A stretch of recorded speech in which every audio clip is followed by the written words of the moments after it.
होती हैं वो तो करना ही पड़ता है।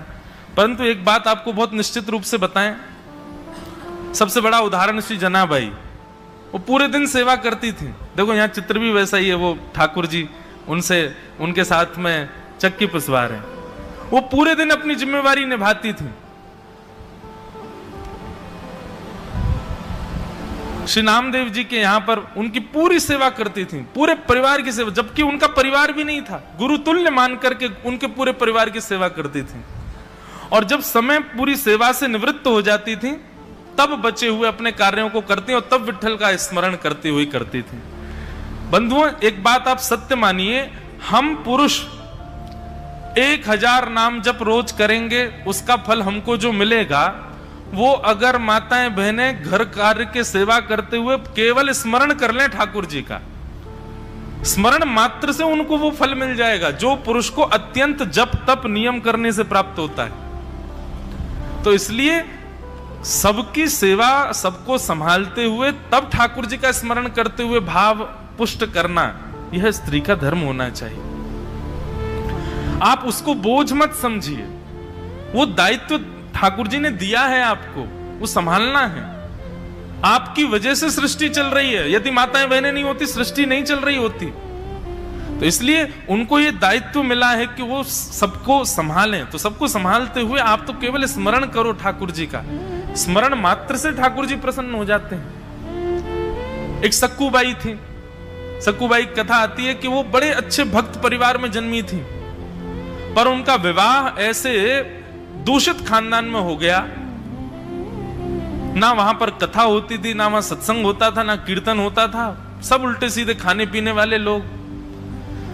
सक्कूबाई बेचारी चली तो गई ब्याह करके, पर बड़ी दुखी। पर अपने दुख के वजह से, दुख क्या था, केवल यही था कि भजन नहीं है, कीर्तन नहीं है, कथा नहीं है परिवार में। माता पिता और सास ससुर जो भी हैं वो किसी की रुचि नहीं है ठाकुर जी के प्रति, और सक्कूबाई परम भक्त। तो सक्कूबाई अपनी सेवा में लगी रहती, जो उसको काम थे, अपने पति का ध्यान रखना, पूरे परिवार को संभालना, सब करती थी।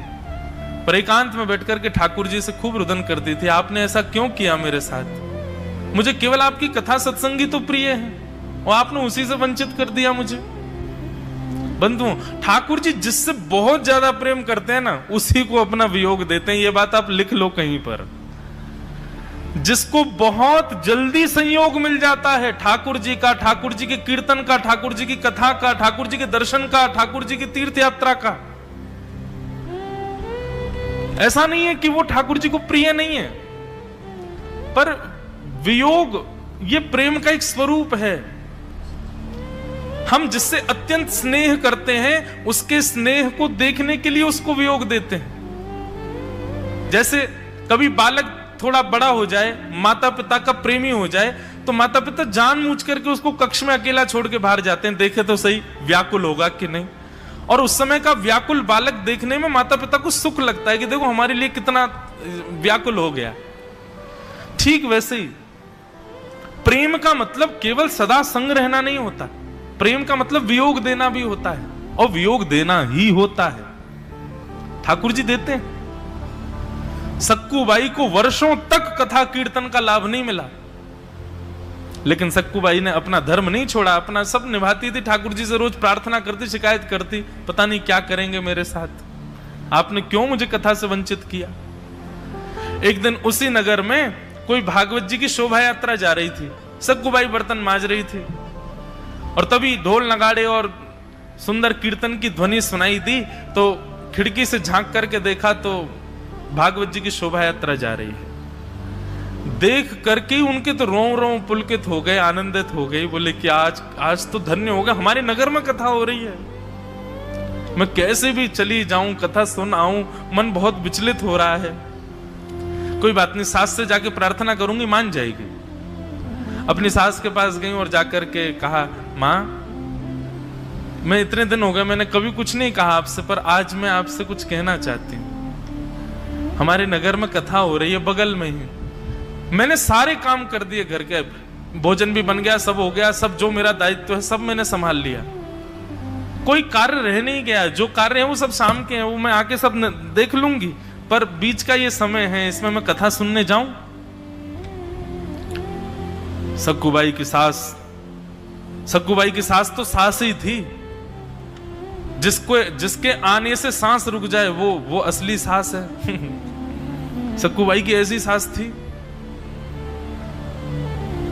वो तो निष्ठुर होकर के और अपनी छड़ी लेकर, अच्छा क्या कथा बता सुनना है, कुछ नहीं करना, जाओ चलो आराम कर लो, काम हो गए तो, लेकिन ये सब कथा बता कुछ नहीं सुननी है। ऐसा कह के डांट दिया। सक्कूबाई बेचारी चली गई, फिर रोती रही और एकांत में जाके आज तो इतना रोई, ठाकुर जी को इतना डांटा, इतना सुनाया। बोले आपसे धन संपत्ति थोड़ी मांग रही हूं, आपसे कुछ और थोड़ी मांग रही हूं, कोई सुख समृद्ध मांग रही हूं, आपसे केवल आपकी कथा मांग रही हूं नाथ, वो नहीं दे सकते आप? क्यों कर रहे हैं इतना मेरे साथ? और मुझे तो ऐसा लगता है कि 7 दिन में अगर इनकी कथा में मैं नहीं पहुंची, मेरे प्राण निकल जाएंगे और आप जिम्मेवार होंगे मेरे प्राणों के निकलने के। मैंने कोई शिकायत आपसे और किसी वस्तु की नहीं की, केवल आपका लीला सुनना चाहती हूं। उनका वह आर्तनाद, उनका वह करुण क्रंदन, ठाकुर जी मोहित हो गए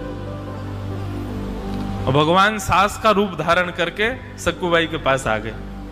और जैसे उनकी सास चलती है, जैसे बोलती है, जैसे भौं अपनी मरोड़ के रखती है, वैसे ही बिल्कुल ठाकुर जी बन के आए और सक्कूबाई से आगे, ए सक्कू, बोले हाँ जी मां आज्ञा, तेरे को कथा सुनने का बहुत मन था ना, चल सुन एक काम कर, चली जा, लेकिन सुन समय पे आइयो, वापस आ जाइयो, और सुन वहां प्रसाद मिलेगा ना, और लेके आना मेरे लिए भी। सक्कूबाई बोली मैं सच में जाऊं कथा सुनने? बोले हाँ जल्दी जा। बोले आप आज्ञा दे रही हैं मुझे जाने की? बोले और नहीं तो मैं ही दे रही हूं, अब तू विलंब करेगी तो रोक दूंगी, जल्दी जा। सक्कूबाई तो तुरंत महाराज वहां से उठ करके भागी, सीधी कथा में खूब नाची, खूब कथा सुनी, खूब रोई, कथा में आनंदित हो गई। बोले ठाकुर जी मेरी सास का स्वभाव मत बदलो, मेरे पति का व्यवहार मत बदलो, ऐसे ही रहने दो, बस इनको इतना कर दो कि मुझे आपके पास आने दिया करें। लौट करके सक्कूबाई जैसे ही घर गई तो ठाकुर जी तो अंतर ध्यान हो गए, असली सास बैठी थी। सक्कूबाई ने जाकर के प्रणाम किया, मां लो आपके लिए भी प्रसाद लाई हूं, बड़ी अच्छी कथा, व्यास जी ने ये सुनाया, ये सुनाया, ये सुनाया। सक्कूबाई की सास ने प्रसाद दूर फेंक दिया। किससे पूछ के गई थी तू? सक्कूबाई बोली अरे आपने तो आज्ञा की थी, जा चली जा कथा सुन के आ, आप ही तो बोली थी मुझसे, और मुझे ये भी कहा था प्रसाद लेके। बोला अच्छा झूठ बोलती है। वहां तो वो डांटने लगी, सुनाने लगी, घर के इतने काम पड़े हैं, तूने कैसे कहा कि सब हो गए? मैंने खुद देखे, बर्तन आधे मजे रखे थे, कुछ वस्त्र रह गए थे। बोले मैं कर रही थी, लेकिन तभी आपने कह दिया कि तू जा, तू कथा सुन के आ, तो मैंने सोचा आके कर दूंगी बचा हुआ कार्य। सक्कूबाई की सास खूब नाराज हुई, बोले कि पता नहीं क्या हुआ, इन्होंने आज्ञा दी, खुद ही डांट रही है मुझको। भीतर जाकर के वो दिखाने लगी, देख बर्तन सारे यहां पर झूठे रखे हैं, तेने माजे नहीं। सक्कूबाई बोली लेकिन यहां तो एक भी बर्तन झूठा नहीं है। सास ने जैसे देखा तो वहां तो सारे बर्तन धुले रखे थे, कोई भी झूठा नहीं। बोले अच्छा बर्तन धुल गए? सास खुद सोच रही है अभी तो झूठे देखे मैंने। दूसरी तरफ जाकर के बोली अच्छा देख यहां पर वस्त्र सारे बिना घी लगाए रखे हुए हैं। बोले नहीं वस्त्र तो सारे घी लगा के रख दिए, देखो। सास बोली अभी तो मैंने ऐसे देखे थे, ये किसने किए? सक्कूबाई का नेत्र बंद हो गए और आभास होने लगा कि जब पहले सासू मां आई थी तो पता नहीं क्यों मुझे विश्वास ही नहीं हो रहा था कि आज्ञा कैसे दे सकती हैं, और जब मैंने उनका स्पर्श किया था तो मुझे बड़ी कोमलता का अनुभव हो रहा था। कहीं ऐसा तो नहीं श्री कृष्ण को मैं इतना डांटती हूं, इतना सुनाती हूं, वही तो नहीं आए थे कहीं? और ये सारे बर्तन धुलना और सारे कपड़े तय करना ये कहीं कृष्ण ही तो नहीं करके गए? नेत्र बंद करके विचार किया तो अनुभव में ही ठाकुर जी सारी क्रिया करते हुए दिखाई दे गए और सक्कूबाई समझ गई।